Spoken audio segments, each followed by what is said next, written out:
Hello and welcome to this video of me building my dream guitar. As you can probably see, it's a shell pink heavy Relic Stratocaster. I don't want to waffle too much at the start of the video, so I'm going to go over the specs more as I go. But just a very brief rundown, I've gone for Semour Duncan SSL1s, which are vintage voice single coil pickups in the neck and middle position. I've got an SH4 in the bridge, which I read online is very good for rock and blues, which is mainly what I play. The body and the neck are both custom made from Vaughan guitars in the US. The body is a two-piece older body, which I believe is what they were using for the bodies in the 60s, which is kind of what I'm modelling this Strat after. And the neck is a quarter sawn maple neck with a rosewood fingerboard. I paid a little bit extra for them to pick a specifically dark piece of wood for the fingerboard, and I think it looks really nice. I'll show a photo now of all the parts laid out on the floor before I started building. As you can see here, I went for a Monty's wiring loom, so I didn't have to do too much soldering. For the bridge, I went with a Goto vintage style 6-screw tremolo, and then for the tuners, I went with Fender vintage style road-worn tuners, just so they would match the aesthetic of the guitar. If at any point in this video you get bored of the time lapses or me ranting about the emotional roller coaster of putting this together, feel free to skip to the end because I do some tone tests that sound really cool.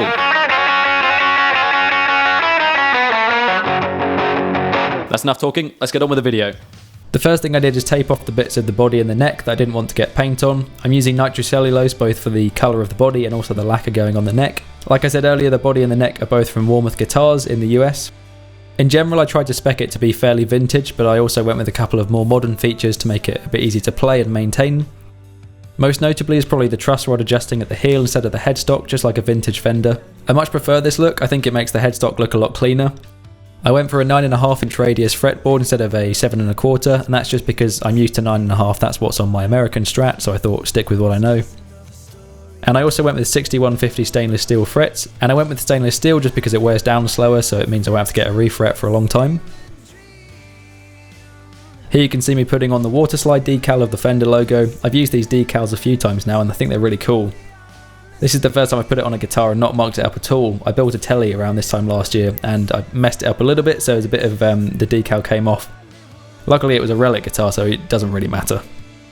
To get that darker look on the back of the neck where it's been played for a long time, I put one coat of sanding sealer on and then sanded it back and did a few coats of vinegar, which makes it go a bit dark and grey. And then while the coats of that were drying, I went over all of the bits of plastic like the pick guard and the knobs and stuff with some steel wool, took all the shine off of it. This is a really good way of just making them look a bit less new, kind of takes the sheen off and makes them look a bit more matte. Then what I also like to do is go over them with some black shoe polish. This kind of goes into all the little scratches and the bits that are kind of hard to get to. It makes the volume and tone knobs look nice and grubby without them being authentically disgusting. And it also gets rid of that perfectly clean look from the pickup covers. Then I started doing the rest of the coats of the nitro on the neck. I used a tinted lacquer called Weakest Amber and it gives it that nice kind of vintage orangey yellow look. And then later on in the day the shell pink paint turned up as well, so I painted the body. I left the body and the neck to dry overnight, and then the next morning I took all the tape off and started wet sanding everything, which is my least favourite part of the process.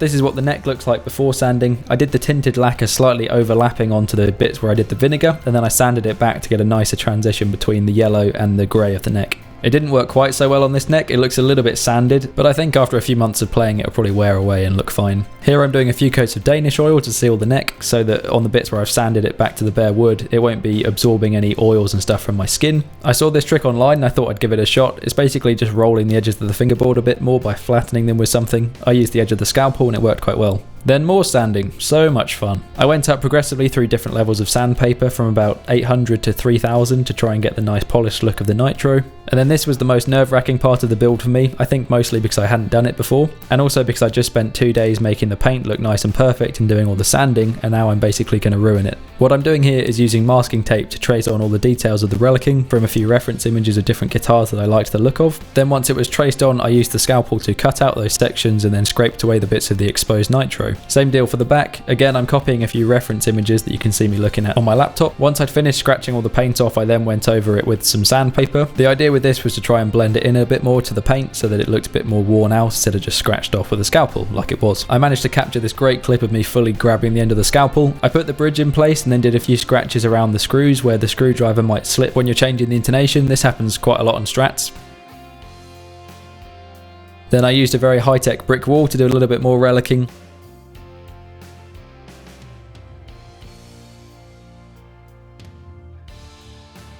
Then I turned back to old trusty black shoe polish again. I rubbed it into all the exposed wood and all the dented bits and then left it for a couple of minutes to sit, and then when you wipe it back off it kind of stays in all the dents, so it looks quite cool. Then I made the world's strongest cup of coffee and used that as a wood stain on the exposed bits of wood, which makes it go nice and dark. And then I also sanded through to some of the lighter bits of wood underneath in the areas like above the pick guard where it would be a bit lighter from kind of being hit a lot by the pick, I suppose. I did a few coats of this and I used a heat gun in between to speed up the process a bit. And then believe it or not, even though it's a super Relic guitar, I did a bit of guitar polish on top just to make the bits of paint that still existed a bit shinier. Next up, I started relicking all the bits of hardware like the screws. I used something called ferric chloride, which I think is an acid, and basically when you put it on the screws it makes them go a bit rusty. So I just put some on the top of a cotton bud and then wiped it on the top of all the screws and left them for a few minutes, and they basically go quite oxidized, which looks really cool. I also found the bridge from an old Mexican Strat I had lying around as a spare part, and I swapped over the saddles so that I had some official Fender branded saddles on the Goto bridge just so it looks a bit more authentic.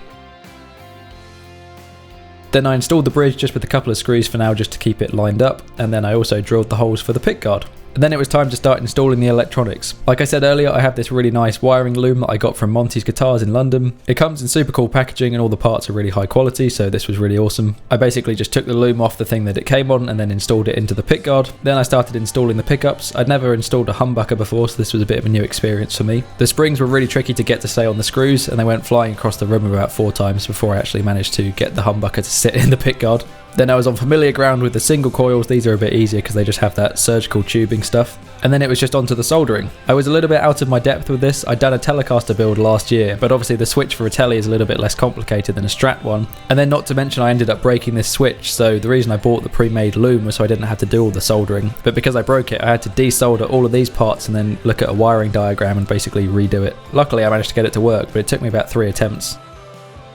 And then once everything was installed, I went to put the pick guard on and it didn't quite fit. I think I drilled the hole for the second tone pot a little bit too close to the edge, so the wires and stuff were sticking out a little bit and it just couldn't fit into the cavity properly. So my solution was basically to use a Dremel with a sanding tool and just make the cavity a little bit bigger. And then the sanding bit exploded on me, nearly took my head off. Not quite sure what happened there. I think the Dremel might have been on too high of a setting and it just heated up or something. But yeah, definitely made me jump. Then I just put in the rest of the screws into the pick guard and then soldered up the input jack. Even though it's a 50-50 chance of getting it right, I stupidly got these wires the wrong way around. I had the jack upside down compared to the wiring diagram I was looking at. This caused a bit of a grounding problem, which you see a little bit later in the clip where I plug it in for the first time, but I sussed it out eventually and swapped them over, so it was fine. And now we're on the home stretch. The reamer turned up so I could make the tuner holes the proper size to install the 9mm bushings, or whatever they're called. I did specify the correct size for the tuners I'm using when I ordered it from Warmouth, but I guess they ship it with the holes too small, then you just have to make them a bit bigger so it's guaranteed to fit whatever you're putting in the tuner holes. Then I flipped it over and just used a ruler to line up the actual tuners and then drilled the holes for them so I could put the screws in. And then all that was really left to do was a bit of a setup on the neck. Warmouth do say that when the guitar necks arrive they probably will need some sort of fret job on them. I checked the neck relief and it was fine, and then I just used a fret rocker and I found about 7 or 8 of the frets were a little bit too high, and I just used a really cheap fret file that I had in the guitar maintenance kit and just filed them down a little bit and it worked fine.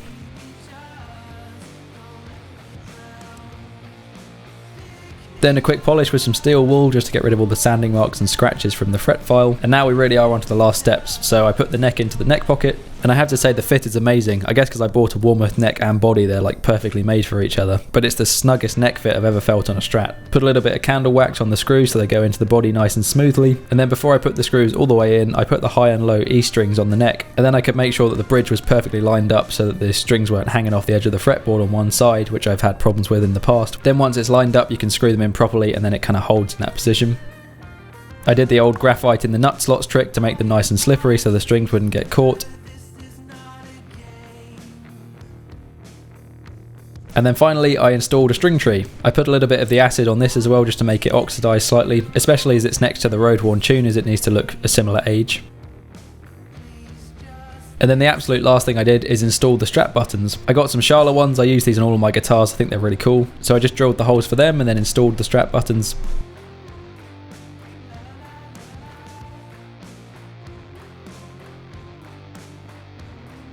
And then here you can see me just doing a very last minute setup, adjusting the string heights on the saddles and then installing the whammy bar, which is very important. And then I plug it in for the first time.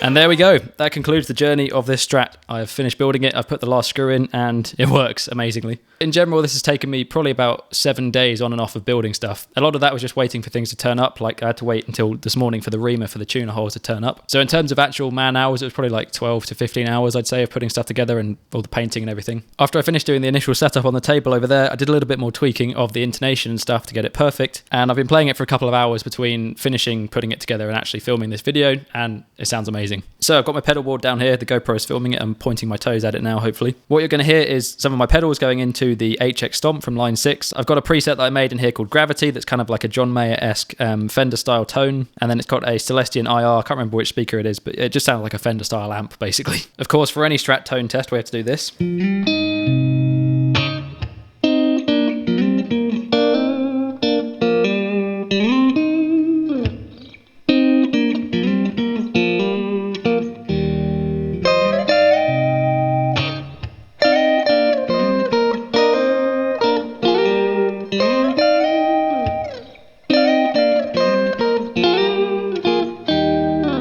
Sounds pretty good to me.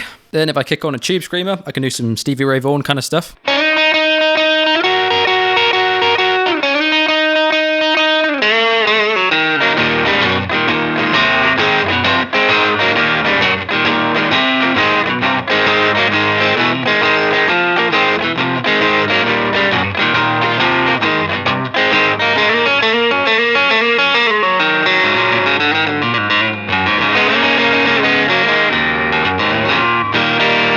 Played very, very badly. I also have a Boss DS1, which I kick on to do some John Frusciante kind of chili pepper tones.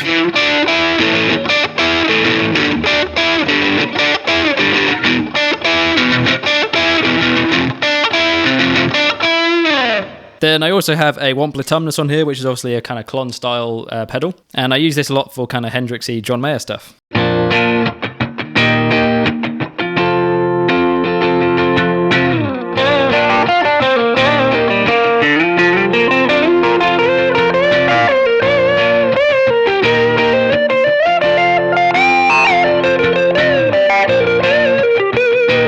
And then, of course, there is the less traditional Strat part of this build, which is the humbucker in the bridge. The reason I wanted to have a Strat with a humbucker in the bridge is because I go busking a lot, and obviously I only take one guitar when I do that, and I would like to have the option of having single coils and a humbucker. So this is what that sounds like.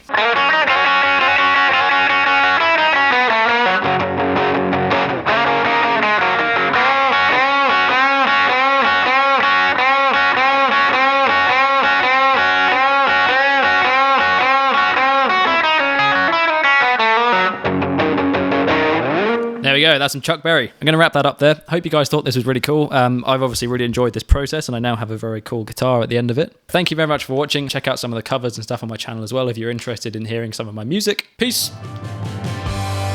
How many times